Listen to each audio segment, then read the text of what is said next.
Hey everybody, this is Kurt.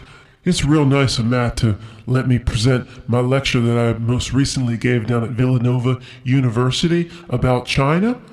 I was able to give a lecture to a small class of 80 Chinese studies students by lying to the professor, saying that I had lived in China for over 15 years. So here's the live recording of it now. I do appreciate that warm welcome, class, and again, I'd like to thank your professor here of Chinese Historical Studies, Miss Tessmacher. Thank you, Miss Tessmacher, for letting Kurt, that's me, speak to the class. Son, questions are reserved to the end, but just one question. Go ahead. What? How many times have I been to China in order to deliver this lecture? Well, I have not been to China. I have not been to China. What? Why is that a problem, son? Have you ever given a book report on Russia? How did you able to give your book report on Russia? I know a lot about China. I've done the research, and I'm going to continue my lecture. Yeah, I guess it is a good thing that Miss Tessmacher went for a Starbucks. So for the next hour, this is my class. Miss Tessmacher ain't coming back. And if you say what I just told you to her, I'm going to tell her that you were being insensitive to me. And you know what that means in today's world. What'd you say back there? No, I'm not just a regular, average white guy. I'm 1/5 of something. And let me tell you what, that 1/5 goes a long way if I complain that you're being insensitive to me. Now you, in the back row, you sit down and shut up. I need to start my lecture. It all started, you see, in 1972 when President Nixon and his entourage of pimps like Henry Kissinger and others traveled to open up China. You see, there hadn't been diplomatic relationships of any kind between China and the West, not just the United States. Canada, France, the United Kingdom, they was talking to Russia all the time, of course, friendly and brethren communists. That's the way this reality script works. But there was no talk of the West. And Nixon went and said, we need to have a manufacturer for the entire world. And Nixon set out to open up China. What a great man he was. You like Nixon? Is there something wrong with you? Class, I said there'll be no calling out and questions are reserved to the end. What's your name, son? You getting written up as being insensitive to Kurt. You might not be here at this university tomorrow. Anyone else? Where was I? Oh yeah. At that time in 1972, Chairman Mao was still the leader of China. He would be the leader of China until his death in 1976. And people would think, well, President Nixon was there to talk about the 50 to 70 million dead, right, in the Cultural Revolution. And he was told, dude, that is not to be mentioned.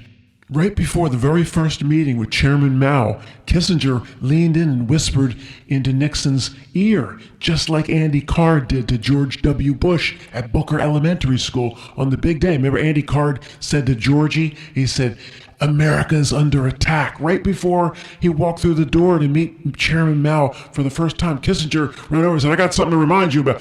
Don't mention the close to 100 million dead. He said, that ain't our concern. In the future, we're going to need to make all our shit, our Nikes, our ceramic cats, our 5-cent CDs. Some countries got to do it. Don't you mention all the people he killed. If he wants to call it Cultural Revolution, you let him call it whatever he wants. You stick to the plan, Tricky Dick. We got to manufacture our shit over the next 50 years. And this place right here is going to do it. Don't you mention anything about atrocities. That ain't your concern. What happened to all those poor devils is on them, not the West. So Nixon understood and he turned back to Kissinger and said, I'm not going to mention it. Now, as you know, history records that the meeting was quite a success. But Richard Nixon did not have to be a genius orator or as sly-tongued as Keanu Reeves was in that movie when he was a lawyer with the devil's own. That was Brad Pitt, the devil's advocate or whatever. Well, he didn't have to be like that. He just said to Mao and his Politburo, they wearing all the same clothing. Again, they got two things offered to 1 billion people. They got gray suit, they got blue suit. What you want to wear on Tuesday? Gray suit. What you want to wear on Wednesday? Blue suit. What you going to wear on Thursday? Gray suit. That's all they didn't got at 72. They didn't got no Nikes. They didn't got no stereos. They didn't got nothing but gray suit, blue suit, and a sack of potatoes. They said, you want to keep living like Nixon did not have to be a genius. You want to keep living like this? Go ahead. I'm here to make you an offer that you can't refuse. When we drove over here, I think in the one car that exists in this entire country, all it was bicycles all around me. The bicycles were going fast in the car. Millions of people on bicycles. You want to live like that? You might. Okay, Mao, I know you got your billions or whatever, but these people here, they're going to get restless. You better start giving them all the shit that we can produce in the West, or you're going to have your own cultural revolution if you catch my drift, Chairman Mao. So here's what we're going to do. We've selected, the One World Table selected this country to manufacture absolutely everything.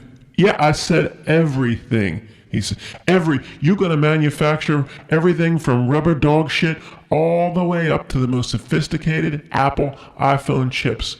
Well, of course, there'll be at least 50 other countries around the world that would want this contract, that would vie for this opportunity. There's potential slave labor all over the world, but that's not how the plan's going to unfold. This country we're going to pick to manufacture absolutely everything. So you tell me, you got 5 minutes. You got 5 minutes. You want blue suit, gray suit for the rest of your life? All right, 10 years from now, skyscrapers, jacuzzi bathtubs, and basically the best scenes of a movie called Rising Sun that hasn't even been made yet. But wait till you see the guy eating the sushi off the girl's stomach. Well, as you know, the rest is history. Mao had his billions, but he knew that gray suit, blue suit was not going to keep billions of people happy and satisfied. He's going to need mind control devices like the internet.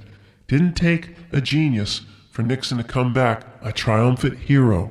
So right about 1 year later, maybe pushing 1975, things in manufacturing started to change. And people over 50 years of age know exactly what I'm talking about. You kids in this class, you don't have a clue.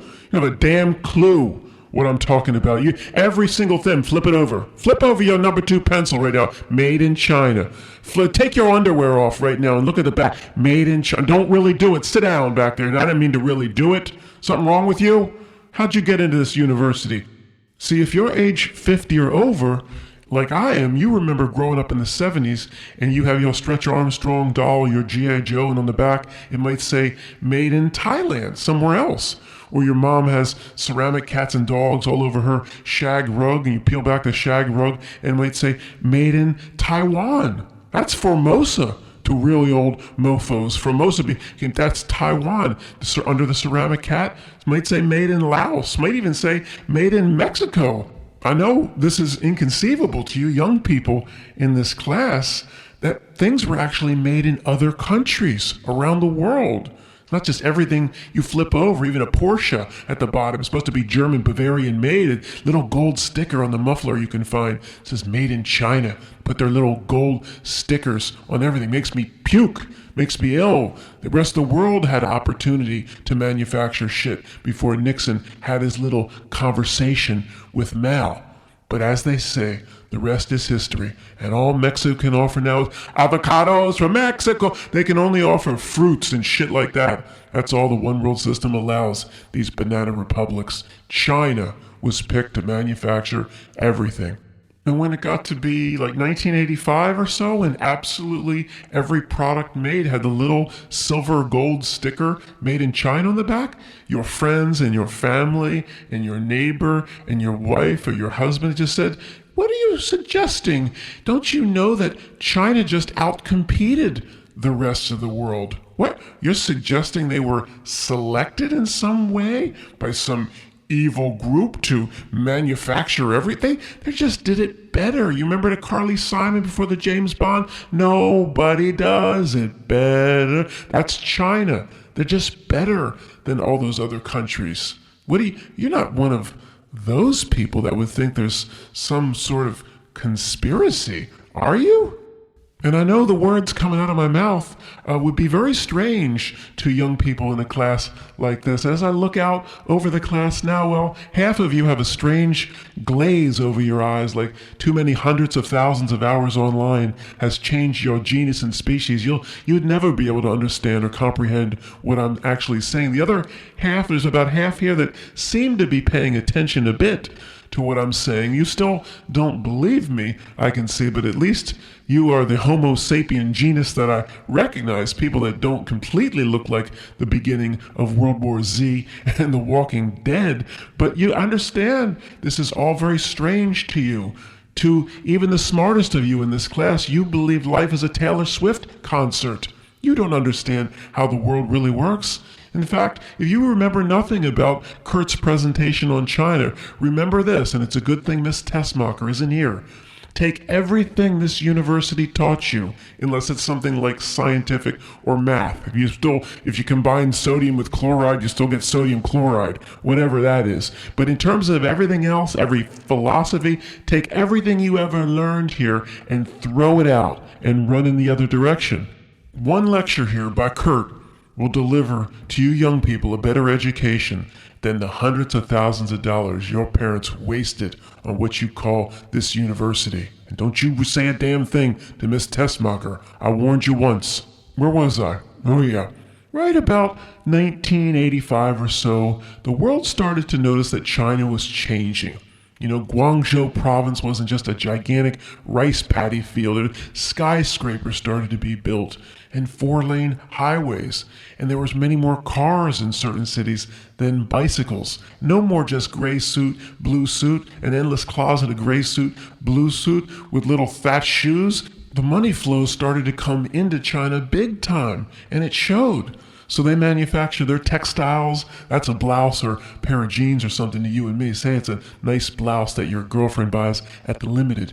She spends $100. It was manufactured in China in 1985 at least for 1 penny. That's at least $70 coming back to China.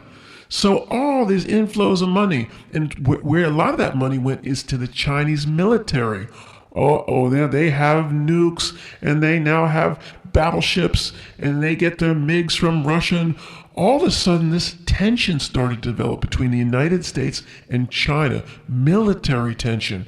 And starting in the mid to late 80s into the 90s, there were covers of magazines on newsstands, like Time Magazine and Newsweek, said war with China is don't interrupt me. There were things called magazines. They didn't have no internet then. We had to go buy a magazine, if you can believe that, at a newsstand. Some people got a newspaper delivered every day. Some kid would ride around on a bicycle and toss the damn paper. If you opened the door while he was tossing it, hit you in the face. Yeah, that's the way.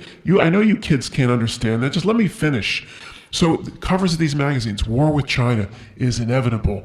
And if it's not over this dispute or that dispute, eventually war will come because of Taiwan will want to break free and China won't allow that. So what's interesting, and what a few those people, they saw that although there's endless talk of war and tensions, the manufacturing just went more and more and more to China. Well, why would you invest your hundreds of billions of dollars a week in China if you think a war is coming? Aren't they first thing they're going to do in that war is they're going to take your name off the sign, off the plant, just slap their flag on it and say, I own this?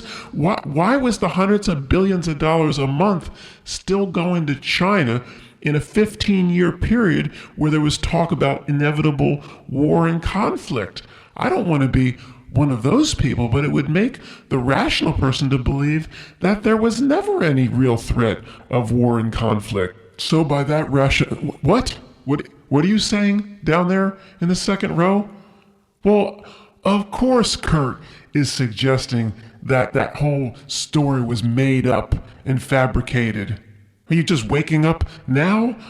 War, rumors of war, conflict, covers of Time Magazine, covers of Newsweek magazine. Of course it was all made up. Let me give you dumb young minds of today an example y'all can understand. Let's say there's this nice plot of land on the end of a park, and there's a lake right there. And people in the community, see, they want to build houses on that land. It's beautiful. You can see the mountain. Yes, it has internet access. Shut up. But see, they're told, don't you build houses on that land. We know for sure, it's going to be eminent domain. See, the state is going to build a road right around the lake. And if you build that house, you're going to lose it. It's going to be that whole section there. It's going to be eminent domain. Don't you do it. But then one day, this rich guy comes, he pulls his Bentleys up, and he builds this huge home with columns, and there's a pool and all this shit. And the people would say, well, that rich guy would have known what we were told, that the road's going to come and just eminent domain his house. They're going to bulldoze it down. Well, because he's building it now, maybe that was just a story. There was never any threat of eminent domain, and he owns it all now. Ah, shit. See, class, you wouldn't keep taking your girlfriend out or boyfriend out or whatever you prefer in this new pronoun world. You wouldn't keep spending $150 on dinner if every 2 days you heard that she was going to go back with her ex-husband. That's basically what was going on with China. You probably can't find one headline looking back over 20 years saying this mega corporation is pulling out of China because they fear there could be a war, or China's not going to get this $100 billion investment. It's going to go to the lower part of the Sudan instead because they're afraid of war. I don't think these headlines exist, class. Right there, it proves a one world system. China just kept putting out, bring me your tired, your poor, huddled $100 billion investment masses yearning to come to China to build out Guangzhou province. And then I think the rich people and all the people that run the corporations, whatever, they all sit around the same creepy table. And they say, I'm not going to invest in it. This is at the creepy table. I'm not going to invest in China anymore.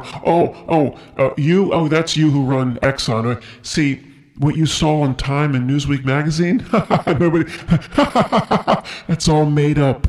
You keep putting your money into China. There's not going to be any war. You have our assurance. But don't you tell your family that at Thanksgiving. That's our little secret. You see, if all the money continues to go to China as long as possible, no pushing into the year 2015 and 2020, the standards of living and skyscrapers, no longer can they manufacture that blouse for a penny. But as long as we can keep this going, see, this helps us keep the rest of the world in squalor and civil war and disease and death. All the money is spread out equally. You can have 40 or 50 countries that now are killing each other. You can have a decent standard of living. If all the manufacturing money in the world goes into one country, essentially 5 people in control of all that money, then that money can stay in the creepy family. And if $1 trillion a year of China manufacturing money went somewhere else, then maybe 20 or 30 or 40 other countries could actually raise their standard of living. People would stop fighting the Civil War. The disease, squalor, and death would end. I'll give you an example. Matt knows this guy named Greg. And in the part of South Carolina where Greg is, one town over, the BMW North American headquarters set up with manufacturing of all their cars and their M's and their 3 Series and their 5 Series. He said in 10 years, the whole place changed. He said when he grew in 1874, whatever, nothing but peach fields, him and his other hillbilly, ignorant fucks out there running their dirt bikes and slingshotting each other and all running around as the ruffians do. They're just a few generations up from moonshiners. He said the BMW came in and then all the Yankees moved down and all the people from California and Austin, Texas came in and it started to almost turn blue and they put in their 8-lane highways. He said the whole place, the whole feel of it changed because the money came in. That's what happened to China, but times a million. Now at this point, the chess pieces are kind of fixed, set, glued to the board. They're not going to switch manufacturing over to another country. As this fiat currency system with the entire West being $50 trillion in debt, this system, as long as they allow it to exist, the players are kind of fixed. They're not going to switch up manufacturing now at this point. Yeah, no doubt it's no longer a penny to manufacture a blouse in China. They got their Bentleys and Mercedes over there too. But the AI now is so sophisticated in its monetary injections in financial systems in central banks around the world, I think they probably think they can squeeze 5 or 10 more years out of this system. Now, class, don't you worry your little heads about anything. The other system, what's going to replace this fake fiat system of debt, they have it all ready to go. All they're going to do is create a crisis and flip a switch. But through their AI and their financial chat GPT, they'll find a way through monetary injections, probably at this point about $1 trillion a week off books.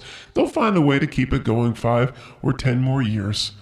We didn't realize how fake the entire economy is. We didn't realize that 100% of major monetary movements are on or playing out in the same video game. All the people in the truth community that were trying to assign, economic collapse. Watch more economic collapse videos. X22 report, SGT report, economic collapse videos.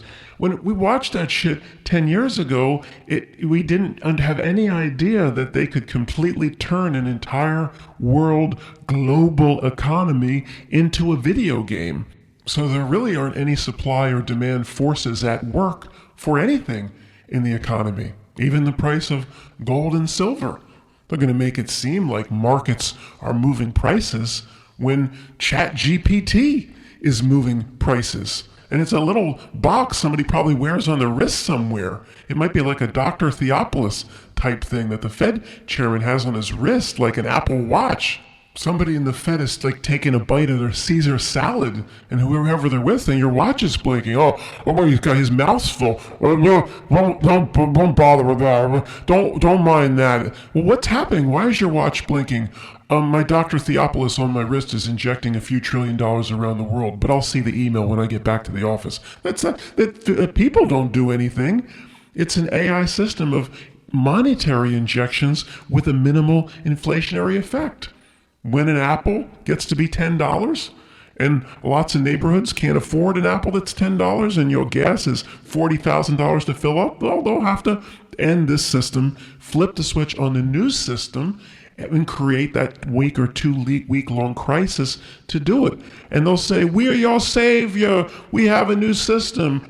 If you had $10,000 in the bank, we know the fiat system is dead and your $10,000 now has the purchasing power of a rotten peanut. We know that, but don't fear. The new system just needs a few days to go in place. We know you had $10,000, so on your smartphone tomorrow morning, you'll see the deposit of 500 aluminum Ducati credits. And it'll just be a coincidence that all the big corporations, just in a few days, will be all ready to take the aluminum Ducati credits.